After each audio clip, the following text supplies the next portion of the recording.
Another day, another basketball stories na naman ang pagkikwentuhan natin. At ngayon nga yung balitang tatlong player ngayon ng Los Angeles Lakers. At ang balitang may tinapos na nga daw na trade ngayon ng Golden State Warriors.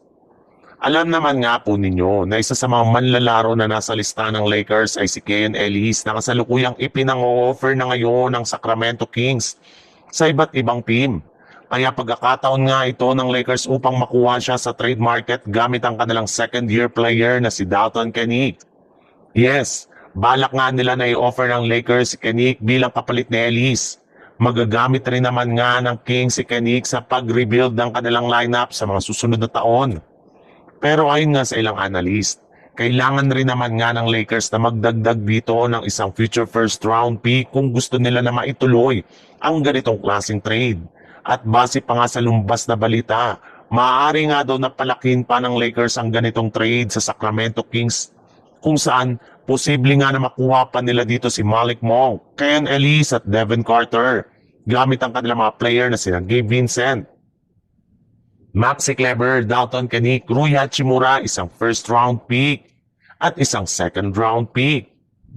Sa ibang balita naman, kasabay nga ng paglabas ng balita na nagtamo nga daw ng ngayong season ending ACL injuries Jimmy Butler, ay binulgar na nga agad ni Coach Steve Kerr sa kanyang post-game interview kahapon na si Jonathan Kuminga nga daw ang player na balak niyang gamitin bilang pamalit sa pwesto ng kanilang superstar.